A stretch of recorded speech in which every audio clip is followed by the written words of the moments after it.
hindi pinansin si BBM ng mga taga Davao. Kasi alam mo, boss, Ramon Tulfo, sa lahat ng Tulfo, sikat kayo, kilala kayo.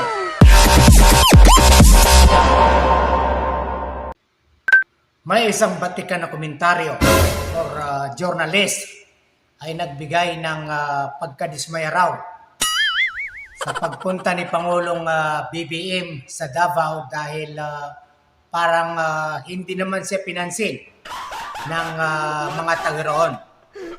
Yung post ni Ramon Tulfo, ayon pa sa kanya, ay nadismaya raw siya dahil sa hindi pinansin si BBM ng mga taga Davao. Kasi alam mo, boss, Ramon Tulfo, sa lahat ng Tulfo, sikat kayo, kilala kayo. Pero, mararamdaman mo naman yan kapag ayaw sa'yo ng isang tao or hindi ka gusto. Hindi ka naman papansinin yan eh. So, ngayon ay parang tuod daw ng mga taga Davao, yung mga nagtumin sa pagpunta ni BBM sa Davao sa kalamidad ng lindol dahil nadismaya raw si Ramon Tulfo sa hindi pinansin ng mga taga Davao si BBM. Sa akin reaksyon mga kaibigan, mga kababayan, kaya nang sinabi ko, kapag ayaw sa iyo na isang tao, matik na yon. Kahit sino ka pa, hindi ka naman papansinin. At hindi naman mahalaga sa kanila kung sino ka. Totoo, si BBM parang sinusuka ng 70% ng mga Pilipino. Ang sumusuporta lang naman sa kanya, yung mga tauhan niya.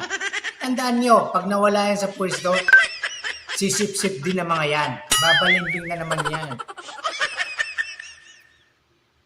Mark my word, mga kababayan. Politika lang yan. Kung sino nakaupo, doon sila. Mga anti-Duterte. Mga balimbing yan.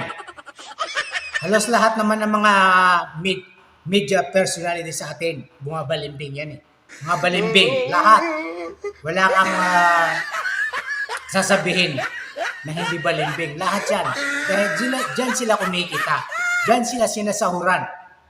Pero ang trabaho nila dapat maglabas ng katotohanan. Pero hindi. May pinapanigan sila.